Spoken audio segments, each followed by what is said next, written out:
más para compartir el mensaje de la palabra.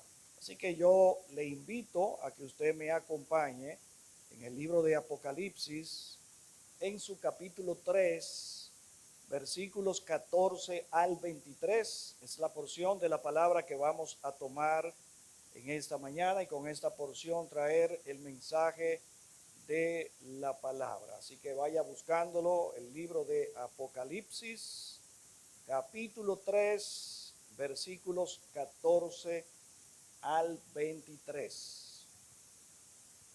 Si usted lo tiene, dice amén. Amén. Leemos la palabra en el nombre de Jesús. Y escribe al ángel de la iglesia en la Odisea. He aquí el amén, el testigo fiel y verdadero. El principio de la creación de Dios dice esto: yo conozco tus obras, que ni eres frío ni caliente. Ojalá fueses frío o caliente, pero por cuanto eres tibio y no frío ni caliente, te vomitaré de mi boca. Porque tú dices, yo soy rico y me he enriquecido, y de ninguna cosa tengo necesidad. Y no sabes que tú eres un desventurado, miserable, pobre, ciego y desnudo. Por tanto, yo te aconsejo que de mí compres oro refinado en fuego, para que seas rico, y vestiduras blancas para vestirte, y que no se descubra la vergüenza de tu desnudez.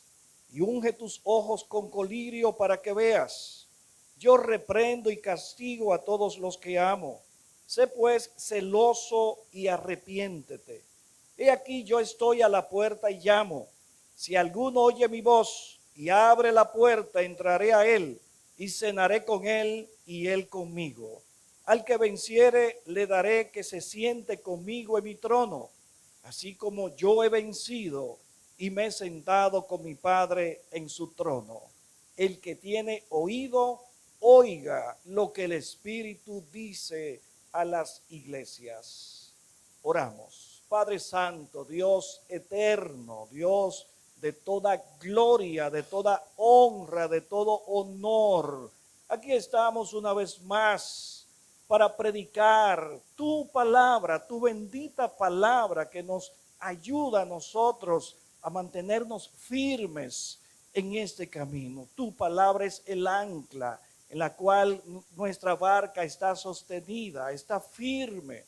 Ayúdanos cada día, oh Dios, por medio de tu palabra, a vivir una vida correcta en medio de esta sociedad y en medio de estos tiempos. Espíritu Santo de Dios, inspírame para predicar este mensaje para toda la iglesia. A ti glorifico en el nombre de Jesús. Amén. Bien, hermanos, el título del mensaje que con la ayuda del Señor queremos ministrar en esta ocasión es la iglesia indiferente y presumida. Así se llama el título de este mensaje que con la ayuda del Señor queremos traer para culminar esta serie de mensajes que estamos llevando sobre las iglesias del Asia Menor, esta iglesia de lo que registra el libro de Apocalipsis. Ya nosotros hemos abordado diferentes mensajes de estas diferentes iglesias, de estas 7 iglesias del Asia Menor a la cual el Señor le envía un mensaje. Estudiamos el caso de la iglesia de Éfeso, aquella iglesia sumamente trabajadora en la obra, pero que había perdido el primer amor y no intimaba con el dueño de la obra. Era una iglesia llena de buenas cualidades, pero sin el primer amor. Eso era aquella iglesia de Éfeso. Pero también estudiamos la iglesia de Esmirna, la iglesia sufrida y pobre en lo material, pero que era rica en Dios. También vimos la iglesia de Pérgamo, aquella iglesia que tenía su morada en un lugar peligroso donde Satanás tenía su trono y donde persistía la falsa doctrina de Balaán y de los Nicolaitas. Pero también estudiamos la iglesia de Teatira, la cual era una iglesia que se destacaba porque en lugar de menguar en sus obras postreras eran mayores que las primeras. Era una iglesia de amor, fe, servicio y paciencia, pero que había permitido la doctrina de Jezabel, que Dios llamaba las profundidades de Satanás. Pero también vimos la iglesia de Sardis, que era una iglesia muerta que creía que estaba viva, que algunos, por lo menos en aquella iglesia, no habían manchado sus vestiduras. Pero también vimos en el mensaje pasado el caso de la iglesia de Filadelfia, una iglesia de poca fuerza, pero con una puerta abierta para la predicación de la palabra, y aquella iglesia sería librada de la hora de la prueba que iba a venir sobre el mundo entero. Y hoy nos toca a nosotros analizar esta iglesia de Laodicea, que era una iglesia tibia. En otras palabras, era una iglesia indiferente y presumida.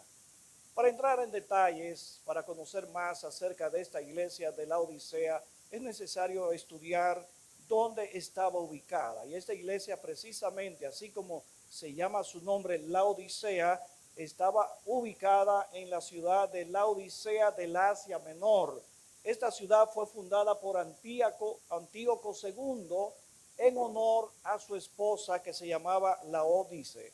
Así que Laodicea tenía el nombre de la esposa de Antíoco II. Esta era una de las ciudades más prósperas que habían en toda la región del Asia Menor.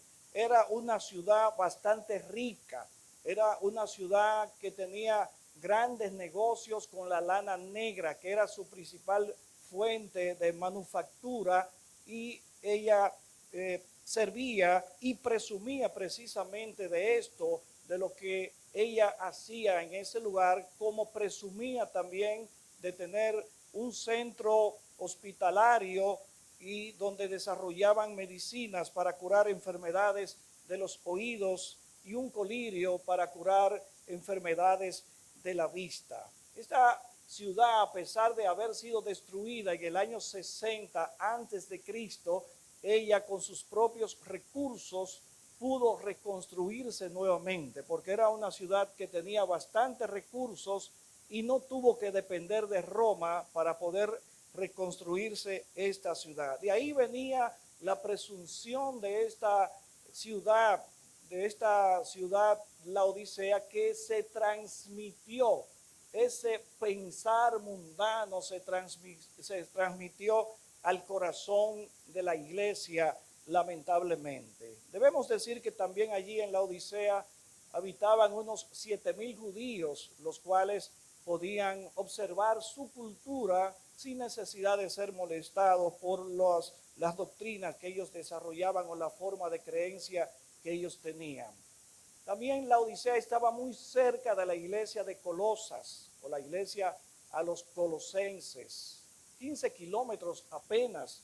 Por eso el apóstol Pablo, cuando dirige la carta a la iglesia de los colosenses, manda a que esa carta sea leída también en la iglesia de Laodicea, y asimismo aparece una carta entonces perdida que fue enviada a la iglesia de Laodicea, que también debía leerse en la iglesia de los colosenses. Lamentablemente no tenemos ese registro de esa carta a Laodicea que enviara el apóstol Pablo en su momento. Esta iglesia tenía un grave problema. El problema de esta iglesia era el orgullo y la indiferencia espiritual. Así que vamos a ver lo que el Señor envía como mensaje a esta iglesia de Laodicea. En el versículo 14 dice: y escribe al ángel de la iglesia en Laodicea. He aquí el amén, el testigo fiel y verdadero, el principio de la creación de Dios, dice esto. Aquí estamos viendo que Jesucristo se está refiriendo a esta iglesia con unos epítetos o pronunciamientos que él mismo había hecho en la presentación que le hace a Juan cuando tiene aquella visión de Jesucristo. Y le dice que Él es el amén, el testigo fiel y verdadero. Esta expresión, el amén, subraya lo que es la fidelidad del Señor y contrasta en gran manera con la infidelidad de la iglesia de la Odisea. La Biblia dice en 2 de Corintios 1:20, porque todas las promesas de Dios son en Él sí y en Él amén. Cuando Él se presenta como el amén, es como aquel que todas las cosas están aprobadas por Él según lo que Él ha anunciado, según lo que Él ha dicho, todo va a ocurrir y todo va a suceder porque aquel que lo ha anunciado es fiel y verdadero para que se cumpla todo lo que ha anunciado. Y precisamente acompañando a estas palabras del amén, se presenta como el testigo fiel y verdadero. Qué importante esta presentación del Señor al final, a la última iglesia, como dando un resumen de que todo lo que Él ha anunciado a las diferentes iglesias van a tener un amén, van a tener un cumplimiento y que quien lo ha dicho es un fiel testigo y verdadero de lo que se ha anunciado.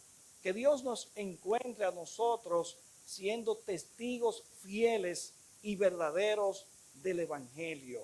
Que cada uno de nosotros sea hallado fiel en el ministerio que le ha tocado desarrollar. Que cada uno de nosotros en el ministerio que nos ha tocado desarrollar lo hagamos con verdad, apegado a los principios bíblicos, apegado a la palabra de Dios, de modo que algún día nosotros podamos decir, hemos hecho lo que el Señor nos ha encomendado y no tenemos nada de lo cual avergonzarnos. Ser testigo fiel y verdadero es un llamado para cada uno de nosotros a no traicionar los principios bíblicos, a no traicionar los principios del Evangelio, a no traicionar el mandato que el Señor nos ha encomendado a nosotros, que cuando el Señor retorne, encuentre a su iglesia haciendo así, tal como Él le ha comisionado, que nos encuentre evangelizando, que nos encuentre predicando el mensaje de la palabra a los perdidos, que nos encuentre anunciando la verdad que Él ha depositado en nuestros corazones y que no falseemos esta verdad delante de las personas. Eso es ser un testigo fiel y verdadero que tanta falta hace en esta sociedad. Estamos viendo muchos juicios que se están realizando y las redes sociales nos ilustran y nos ponen al día de todo esto que está aconteciendo. Hay un caso actualmente que se está ventilando de la muerte de un joven, donde hay un hijo de un influencer que no se ha podido dar con veracidad porque los diferentes testimonios no coinciden. De hecho, ni siquiera han permitido que las cámaras que grabaron algunas escenas sean usadas como testimonio dentro de este juicio. Algo que nos llama la atención porque si buscamos evidencia para que algo salga a la luz, tenemos que buscar todo lo que sea necesario de modo que podamos traer a la luz aquello que está en lo oculto. Lamentablemente no ha habido testigos fieles y verdaderos en medio de este juicio que puedan traer luz para aclarar esta situación. Pero que nosotros como iglesia seamos testigos fieles, aun cuando el testimonio que tengamos que contar pueda hasta perjudicarnos a nosotros. Seamos fieles, digamos siempre la verdad, apeguémonos a la verdad en todo momento. La traducción lenguaje actual define este versículo bíblico diciendo, yo soy el amén y me llamo así porque enseño la verdad de Dios y nunca miento. Oiga qué traducción más hermosa, cómo traduce este versículo. ¿Cómo traduce este versículo de esta parte? El amén, el testigo fiel. La Biblia dice que si nosotros fuéramos infieles, Él permanece fiel.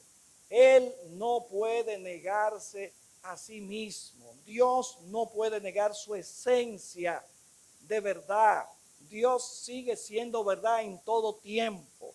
Dios no cambia. Si llueve, si sale el sol, si es de noche, si es de día, Dios sigue siendo la misma verdad. Dios no cambia de acuerdo a situaciones del momento que se puedan dar o de acuerdo a la brisa que esté soplando en este momento. Como hay mucha gente cambiando de partido ahora, porque la brisa que está soplando en este momento no es a favor del partido que ellos tienen y se quieren ir donde la brisa está soplando favorablemente para cobijarse bajo la abundancia. Eso es traicionar muchos principios de lealtad que se asumieron en algún momento. Pero el ser humano es así, se va moviendo de acuerdo a la conveniencia que pueda tener en ese momento. Y dice Jesús presentándose a esta iglesia, el principio de la creación de Dios. Debemos ver este término principio no como que Jesús tuvo un origen, porque Él es consustancial con el Padre, Él existe junto al Padre. No podemos decir como dicen los testigos de Jehová, los arrianistas modernos del día de hoy, que Jesús fue creado primero que todas las cosas para que las cosas se sujetaran a Él, como si Él hubiese sido una creación. Pero la Biblia nos enseña a nosotros que Él es el mismo Dios. La Biblia lo dice en Colosenses 1:16, porque en Él fueron creadas todas las cosas, las que hay en los cielos y las que hay en la tierra, visibles e invisibles, sean tronos, sean dominios, sean principados, sean potestades, todo fue creado por medio de Él y para Él. Así que Jesús es el creador. Aquí la Biblia presenta a Jesús como el creador. Entonces, esto habla de que Él es Dios. No lo podemos poner como que Él tuvo un origen en un momento. Lógicamente, en la parte humana sí hubo un origen cuando vino el cumplimiento del tiempo. Pero ya Jesús existía desde antes de Abraham. Le dijo a aquellos que querían poner a Abraham por encima de Jesús. Y Cristo reprende a esta iglesia. Aquí usted no va a encontrar ningún elogio a esta iglesia. Esta iglesia carece de elogio alguno por parte del Señor. Todo lo que el Señor le trae a esta iglesia son reprensiones por la mala conducta que tenía, porque no podemos premiar las malas actitudes, no se pueden premiar las malas actuaciones. Lo que está malo no debe ser premiado, tiene que ser castigado. Y aquí vemos que el castigo del Señor es parte de su justicia, es de hacer lo correcto. Por más amor que el Señor tenga, cuando tiene que castigar, va a castigar, porque eso es parte de su santidad. Porque si no lo hiciera así, entonces fuera débil en su carácter y no fuera Dios. Y dice el Señor, yo conozco tus obras, que ni eres frío ni caliente. Fíjense que el Señor conoce a cada una de las iglesias y a esta mucho más. Y el Señor le dice, no eres ni frío ni caliente. El Señor le está dando el estatus, el cual tiene, el estado, el cual tiene esta iglesia en ese momento. Una iglesia indiferente, ni fría ni caliente. Ni se alegra, ni se entristece. Eso es penoso, ¿verdad? Cuando encontramos una indiferencia en ese sentido. No amaban, ni odiaban. Jesús le dice, no son fríos, ni son calientes. Había, por ejemplo, vemos la iglesia de Éfeso, que era una iglesia que había perdido el primer amor, no estaba amando, sin embargo, contrarrestaba las falsas doctrinas. Pero encontramos entonces nosotros la iglesia de Tiatira, que amaba a las personas, pero permitía las falsas doctrinas. Tenía un contraste, pero la iglesia de la Odisea ni odiaba ni amaba. Era indiferente. Era una iglesia indiferente. No hacía nada. Le daba todo igual. Ni fu ni fa. Ni se peinaba ni se hacía rolo. Era una iglesia que no le daba lo mismo. Tuviera servicio o no hubiera servicio, le daba lo mismo, porque era una iglesia indiferente, era tibia en su corazón, en la forma de pensar, en su interior, le estaba dando lo mismo todo lo que ocurría en la vida y salud espiritual de los hermanos. No podemos llegar a un punto de esa naturaleza donde a nosotros no nos afecte la salud espiritual de algún hermano. No podemos llegar a ese nivel. Dijo un cantante en una ocasión llamado Julio Jaramillo en una canción: ódiame, por piedad yo te lo pido. Ódiame sin medida ni clemencia. No la vaya a cantar. Odio quiero más que indiferencia, porque el rencor quiere menos que el olvido. Si tú me odias, quedaré yo convencido de que me amaste, mujer, con insistencia. Pero ten presente, de acuerdo a la experiencia, que tan solo se odia lo querido. El cantante quería que hubiera una pasión por lo menos, que odiara. Si no me va a amar, ódiame, pero no sea indiferente. Es lo que el cantante quiere decir en este caso, porque él quería llamar la atención de esa mujer. Y como la mujer ya estaba, ya no le estaba dando importancia, él decía, pero ódiame aunque sea, porque quiero ver una pasión en ti hacia mí. Porque el odio es una pasión contraria al amor. Hay mucha gente que nosotros vamos a evangelizar y se quedan indiferentes, como si nada. A mí me gusta que la gente me rebata las ideas que yo presento y que me cuestione lo que yo le estoy predicando, porque muestra un interés en lo que uno le está enseñando. Pero la persona que usted evangeliza y todo le dice, ah, sí, así mismo es, así como usted dice es, ay, sí, así es. Esa no está entendiendo nada y lo que está esperando que usted termine porque no está recibiendo nada. Pero cuando la persona le dice, no, explíqueme bien eso no es así como usted dice, muéstrame que eso sea verdad. Esa es la gente buena para uno evangelizar entonces, porque tiene un interés por conocer la verdad, aunque esté perdido en el extremo, por lo menos muestra un interés de conocer cuál es la verdad. Así que esta iglesia ni odiaba ni amaba, era una iglesia indiferente, una iglesia que le daba lo mismo cualquier cosa. Por eso el Señor le dice a esta iglesia, por cuanto eres tibio y no frío ni caliente, te vomitaré de mi boca. Qué triste sentencia. Qué triste sentencia por causa de la indiferencia. Ni eres frío ni caliente, te da lo mismo todo, te da nada, nada te importa. Entonces te voy a vomitar de mi boca porque me eres inútil dentro del cuerpo. No haces ni lo uno ni lo otro. Entonces te voy a vomitar del cuerpo. No sé si usted ha tomado agua tibia. El agua tibia, si usted la toma, tómese 2 vasos, 3 vasos de agua tibia seguido para que usted vea qué náusea le produce eso a usted. Y usted quiere vomitar todo lo que tiene dentro. Hay algo relacionado con la tibieza que no se soporta dentro del cuerpo. El Señor no soporta que seamos tibios. ¿Saben por qué? Porque el tibio es el que conoce la verdad, pero no vive de acuerdo a la verdad. El frío desconoce eso y el Señor por lo menos tiene una esperanza de que se arrepiente, que se convierta en algún momento. Pero ya el tibio sí conoce lo que es la verdad de Dios y vive como si no conociera esa verdad y vive ajeno a esa verdad, conociendo esa verdad. Por eso el Señor expulsa a aquellos que mantienen esa indiferencia, esa tibieza en sus corazones. Recordemos que el Señor prometió a los israelitas que iba a vomitar a todos los cananeos por causa de la manera incorrecta que ellos vivían. Pero también le dijo al pueblo de Israel que si ellos se comportaban igual que los cananeos, el Señor también los iba a vomitar a ellos. Porque el Señor no le gusta este término medio. Nosotros estamos llamados a ser equilibrados en las cosas, pero ese término medio es aborrecible. Ese término medio no es agradable en lo espiritual. Así que debemos conocer en qué consistía esta tibieza. La tibieza implica indiferencia por las cuestiones espirituales.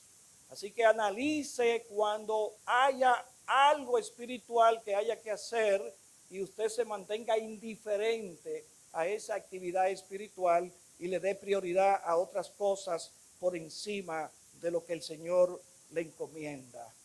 Esa tibieza consiste en falta de compromiso por la obra del Señor y una despreocupación por el crecimiento espiritual personal. Cuando se llega a esos términos, usted no le está ni siquiera importando su propio crecimiento espiritual. Hay que abortar ese estado de tibieza si en algún momento lo hemos percibido en nosotros. Frente al mundo hay una pérdida de sabor porque somos sal y estamos llamados a sazonar esta sociedad. Pero también hay una pérdida de la intensidad de cómo nosotros alumbramos con nuestro testimonio cuando vivimos en ese estado de tibieza. La tibieza describe a un cristiano sin entrega verdadera, falso, mecánico, mezclado con las cosas de este mundo. Así que ese estado de tibieza no es lo más recomendable para un hermano en la fe, para una persona que viva proclamando la cruz de Cristo. El estado de indiferencia llevó a esta iglesia a la presunción y al mismo tiempo podemos decir que ese estado de presunción de la iglesia los llevó a ellos también a esa tibieza. De uno y otro lado se da ese caso. Y el Señor le dice a esta iglesia, tú dices, yo soy rico y me he enriquecido y de ninguna cosa tengo necesidad. Oiga cómo estaba esta iglesia. Tenía el mismo corazón que tenía la ciudad, porque la ciudad era próspera, era rica. La ciudad no había permitido que Roma le construyera la ciudad de nuevo, sino que ellos mismos se pusieron con sus propios recursos a construir la ciudad. Y no está mal que haya prosperado. El problema era que había presumido, estaba presumiendo de las riquezas que tenía. Y el Señor le dice, tú dices, eso es, eres tú que dices. Oiga como el Señor dice, tú dices, era algo que la misma iglesia estaba diciendo de ella. Tú dices, no es que eres, es que tú dices que eres rico y me he enriquecido y de ninguna cosa tengo necesidad. Aquí vemos la autosuficiencia de esta iglesia que no quería depender del Señor. Cuando se usa este término rico en la escritura, mayormente está ligado también a la autosuficiencia. Cuando se habla que los ricos no entrarán en el reino de los cielos, se está refiriendo también a personas que confían en ellos mismos por encima de la palabra del Señor, que confían más en lo que ellos pueden hacer que en lo que el Señor ha hecho por ellos. A eso se le llaman ricos también. Por eso podemos ver que Jesús aclara que los que aman las riquezas es el problema en ese sentido. Pero hay muchas personas que a causa de esta situación se creen autosuficientes y que no necesitan de los demás.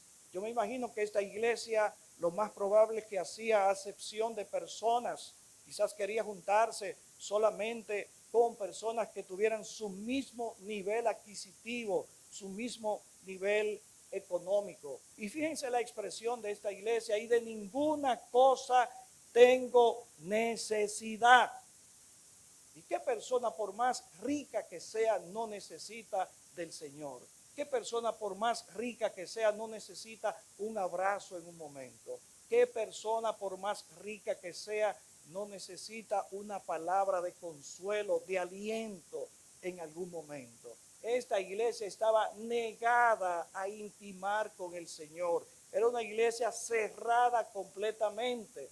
Contrasta con la de Filadelfia, que tenía una puerta abierta para ellos tener intimidad con el Señor. Pero aquí no había ninguna puerta abierta. Aquí todo estaba cerrado. El corazón de esta iglesia estaba cerrado al Señor. Y vamos a ver más adelante que ellos hasta el Señor lo dejaron fuera de la iglesia. Y el Señor dice, y no sabes que tú eres un desventurado, miserable, pobre, ciego y desnudo. Fíjense cómo el Señor está dándole la realidad a esta iglesia. La iglesia dice, yo soy rico y me he enriquecido y de ninguna cosa tengo necesidad. Eso es lo que la iglesia creía. Y el Señor le dice lo que era la realidad de la iglesia. Y le dice, no sabes que tú eres un desventurado, miserable, pobre, ciego y desnudo. Porque cuando nosotros no tenemos esa intimidad con el Señor, somos desventurados. El dichoso es aquel que se acerca a Dios. El que no se acerca a Dios es un desventurado. Y el que está en esa situación de no acercarse a Dios y creerse autosuficiente es miserable, es pobre, no tiene visión, es ciego y está desprotegido de Dios. Por eso está desnudo. Así que nosotros como iglesia debemos meditar en todo esto para nosotros poder tener un norte seguro y saber dónde nosotros nos estamos encaminando. El versículo 18, por tanto yo te aconsejo que de mí compres oro refinado en fuego para que seas rico. El Señor le está dando el consejo dónde puede encontrar la verdadera riqueza. La riqueza no era el oro o la prosperidad que tenía aquella ciudad. La verdadera riqueza para esta iglesia tenía que ser acercándose al Señor y entrando a la tienda del Señor a buscar lo que el Señor ofertaba para las iglesias. Recordemos la iglesia de Esmirna, que era una iglesia pobre, pero que el Señor le dijo que era rica, porque era rica en lo espiritual. Sin embargo, esta iglesia que se creía rica, el Señor la ve como pobre espiritualmente. Así que el Señor le hace un llamado al arrepentimiento a esta iglesia y le dice que compre oro refinado en fuego. El Señor le está hablando de que tiene que entrar en pureza. El oro, cuando se refina en fuego, se hace más puro. Se van todas las escorias que pueden estar en medio del oro y viene la pureza para el oro. El Señor le está diciendo a esta iglesia, la verdadera riqueza consiste en la pureza espiritual. El Señor le está diciendo, ven, compra oro refinado de mí, no del mundo, de mí. Como el profeta Isaías hizo aquel llamado, vengan los que compren sin dinero vino y leche. El Señor siempre hace un llamado porque el Señor tiene una tienda que quiere entregar a las personas lo que Él está ofreciendo y no lo que el mundo ofrece. Así que el Señor le dice, compra de mí oro refinado en fuego. El Señor le está diciendo, ven a mí para que pueda tener pureza espiritual. Toda iglesia tiene un llamado a tener esa pureza espiritual. Y de esta manera entonces nosotros sí podemos estar enriquecidos cuando andamos en esa pureza espiritual. Y el Señor, otra cosa que el Señor le está ofertando a esta iglesia es vestiduras blancas para vestirse. El Señor le dice, y vestiduras blancas para vestirte y que no se descubra la vergüenza de tu desnudez. El Señor está motivando a esta iglesia a vestirse de santidad. El Señor quería pureza en esta iglesia. El Señor quería santidad en esta iglesia. El Señor habla de vestiduras blancas. Eso habla de santidad para la iglesia vestirse. Necesitamos vestirnos de Cristo. La Biblia nos habla que debemos vestirnos de Cristo. ¿Y cómo nos vestimos de Cristo? Vemos que en el Antiguo Testamento se habla de Adán y Eva cuando ellos fueron cubiertos con pieles. Allí hubo un sacrificio para poder buscar esas pieles y cubrir los cuerpos de Adán y Eva. Nosotros ahora en la iglesia necesitamos tener esa cobertura de alguien que se haya sacrificado para que nos dé a nosotros sus vestiduras. Cristo se sacrificó por nosotros como un cordero y la vestidura de Cristo es la que nosotros como iglesia estamos llamados a vestir. andar en honestidad, en integridad, en decencia.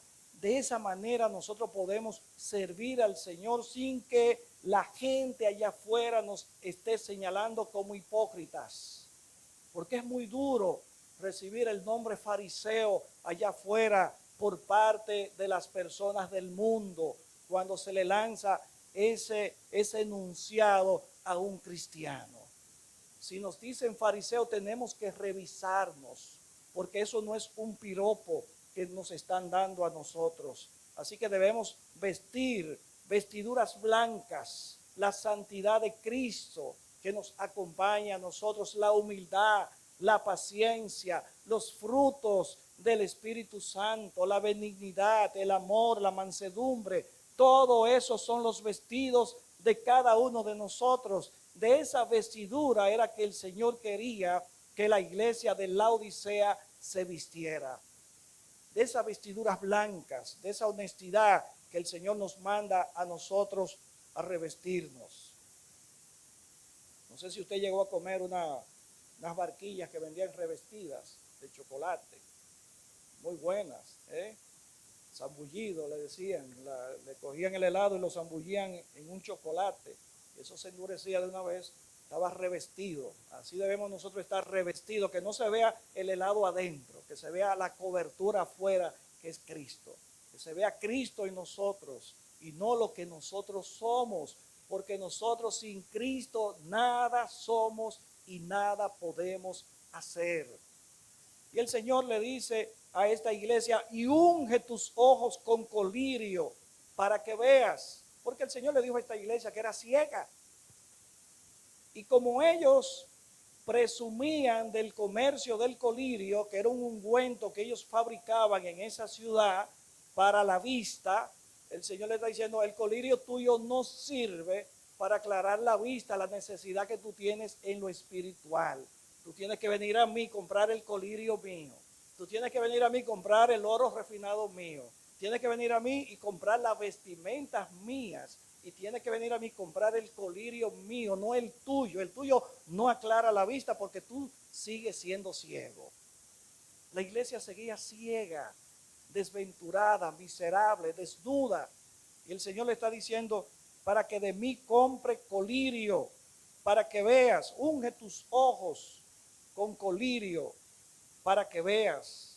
Este era producido allá en la Odisea, ese colirio, para ayudar a las gentes a mirar, de aclarar la vista en algunos momentos. Podemos decir que en este versículo el Señor le está diciendo a esta iglesia, le está ofertando las riquezas divinas para que salga de su pobreza espiritual. El Señor le está diciendo a esta iglesia que debe vestirse de justicia, de santidad, de pureza. El Señor le está diciendo a esta iglesia que debe aclarar su vista espiritual porque no está viendo bien para conducirse en el camino. Si hay una oración que yo siempre hago, amados hermanos, es que sea el Espíritu Santo que nos dirija siempre.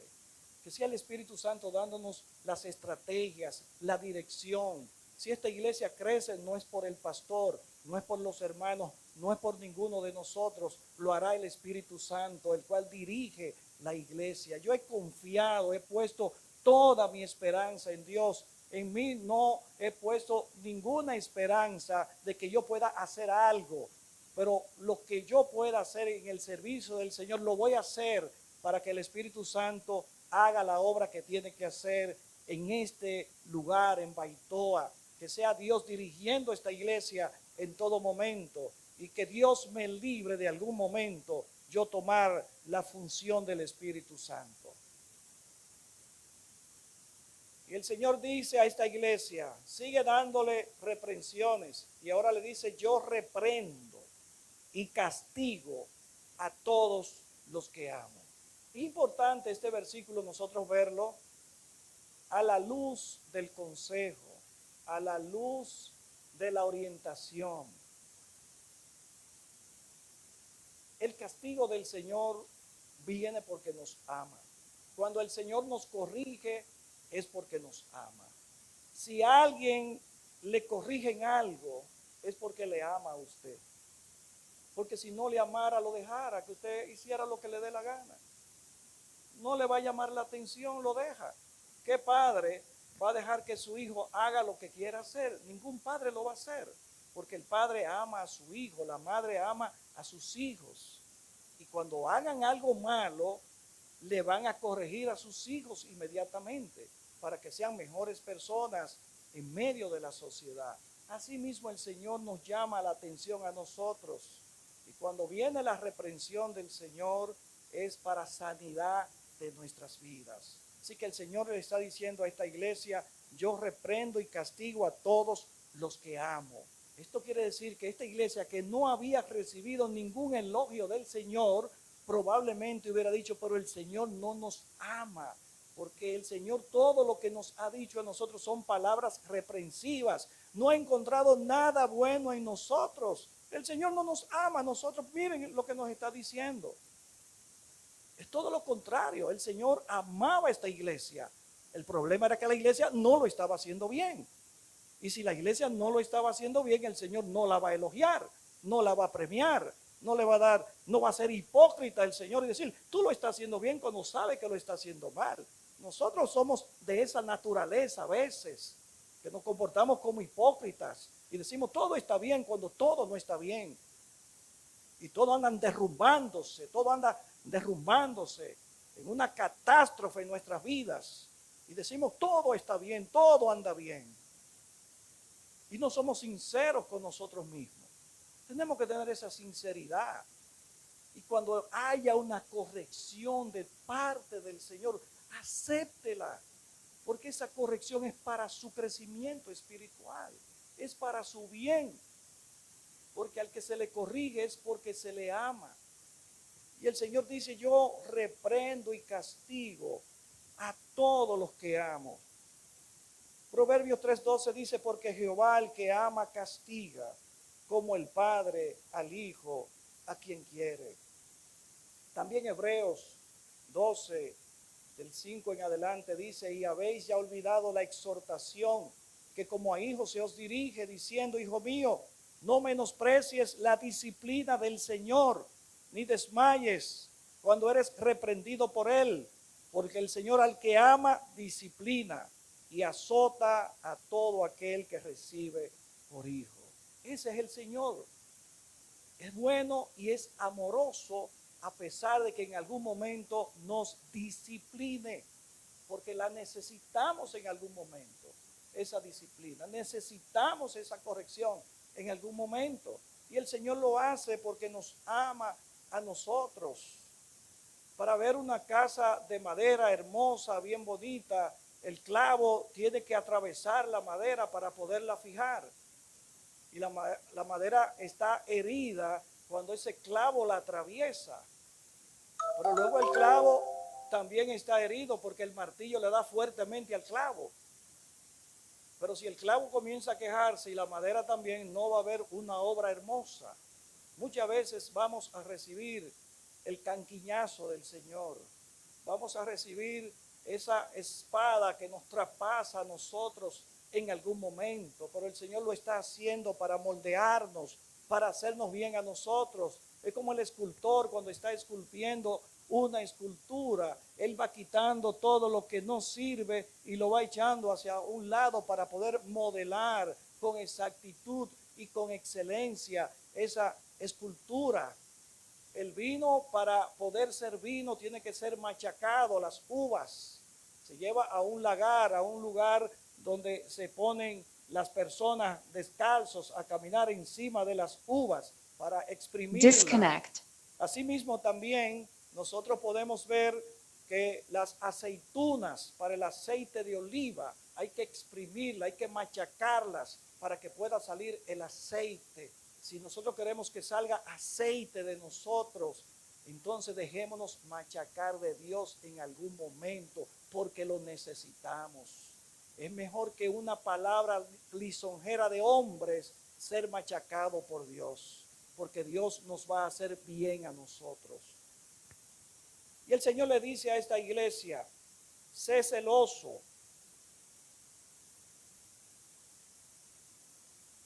Sé pues celoso y arrepiéntete. Este celo es de cuidar la obra. No es ser celoso por cosas de la carne, porque hay un celo de la carne, pero hay un celo que es por la obra de Dios. Esta iglesia no estaba cuidando nada de lo de Dios. El Señor le dice, no está siendo celoso, no está cuidando la obra. Y el Señor llama a esta iglesia a arrepentirse. Pero el Señor da una exhortación a esta iglesia. Lo encontramos en el versículo 20. El Señor dice aquí, yo estoy a la puerta y llamo.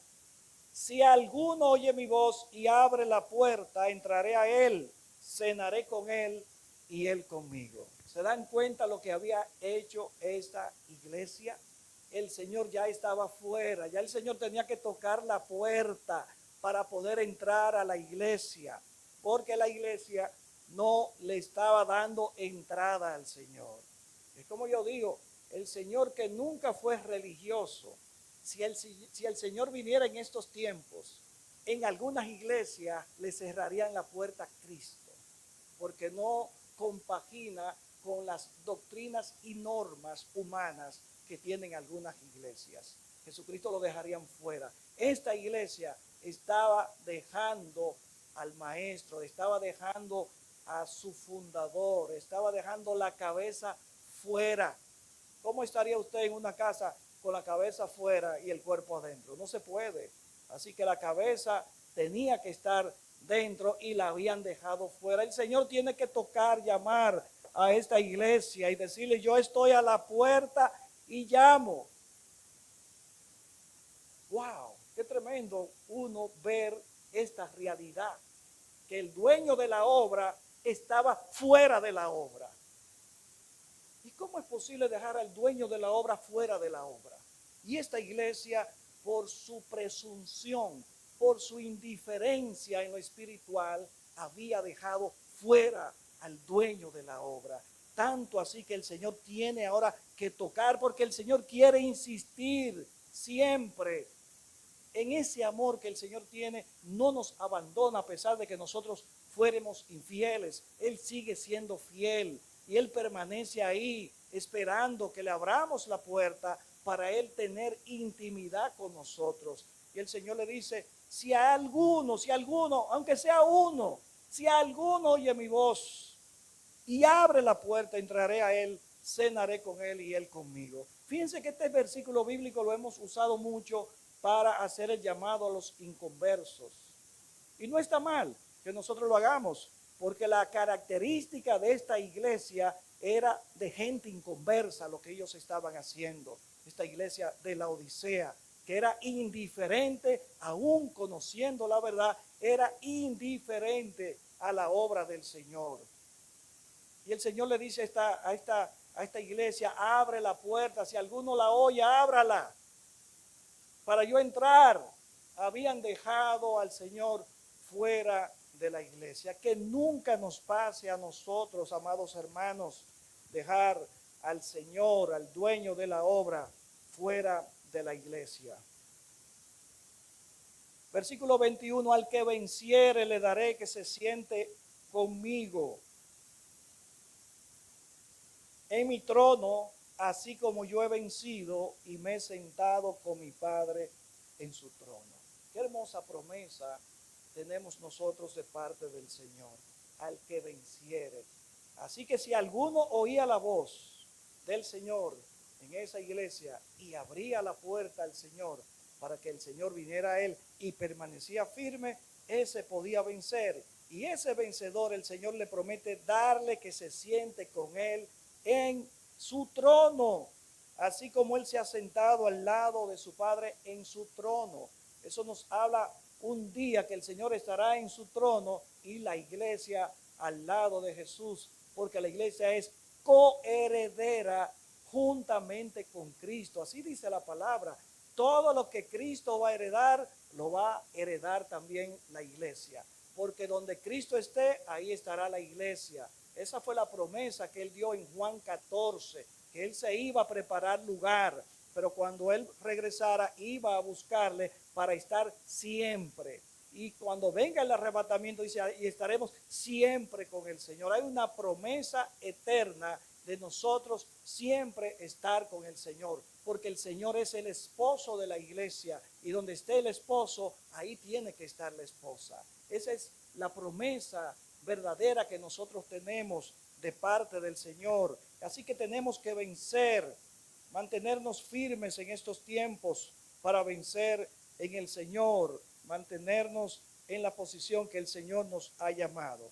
Finalmente el Señor hace un llamado a escuchar su voz.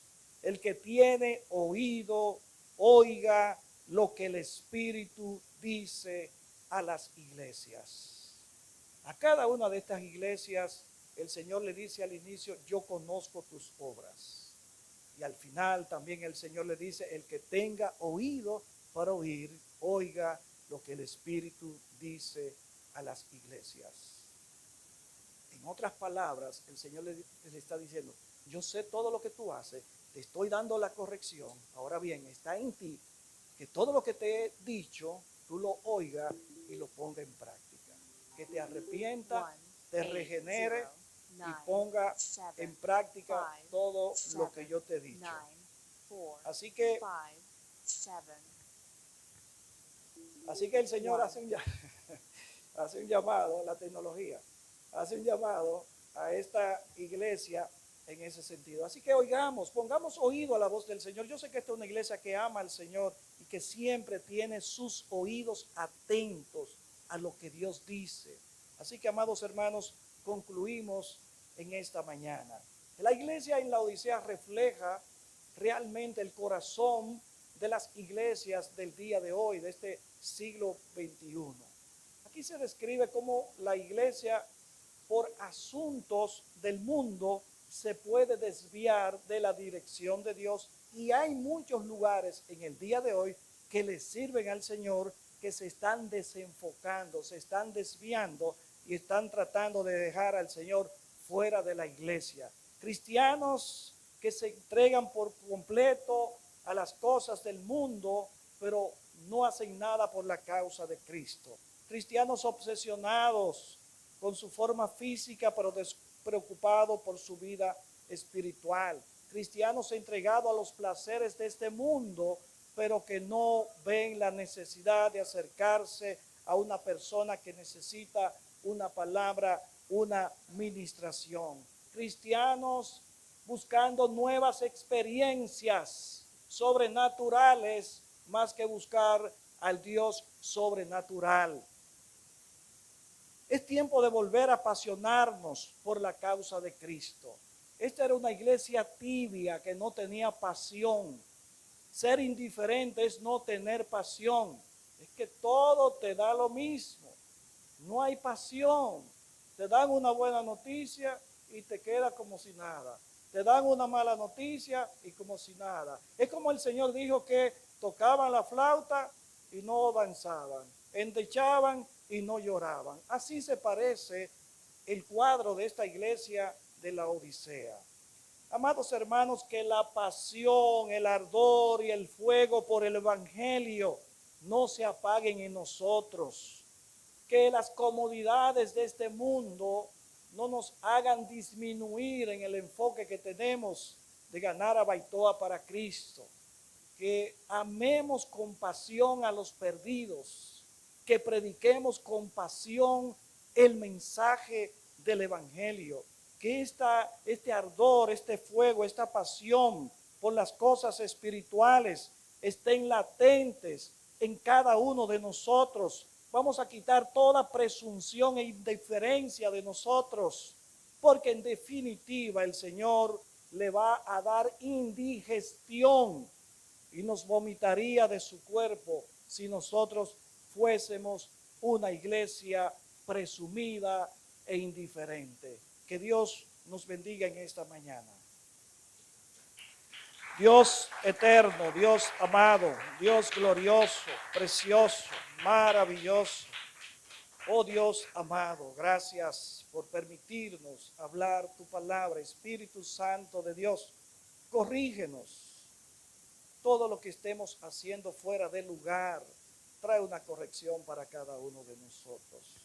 Amamos tu corrección, Señor, porque a veces sabemos que aunque sea fuerte, sea dolorosa, es lo mejor, lo más conveniente para nuestra vida espiritual. Oh Dios eterno, es mejor estar en el suelo siendo ministrado por ti que estar en las alturas más gloriosas de esta tierra sin tu ministración. Padre eterno, Dios amado, mira tu iglesia. Esta iglesia te ama. Esta iglesia quiere intimar cada día contigo. Esta iglesia quiere tener una relación especial contigo cada día. Ayúdanos, oh Dios, a mantenernos en ese fuego, que no se apague en nosotros esa chispa, ese fuego por la causa del evangelio. Que nosotros amemos tu obra, que hagamos todo lo posible por el crecimiento de la misma, que estemos siempre presentes cada vez que se nos llame a algún ministerio o algún servicio, que tengamos entusiasmo, que tengamos pasión, pero que jamás, oh Dios, seamos tibios, seamos indiferentes y mucho menos presumidos de las cosas que nosotros hacemos. Oh Padre eterno, a ti glorifico, a ti te alabo y a ti te exalto en esta mañana. Gracias, Señor, mi Dios. A ti la gloria en el nombre de Jesús.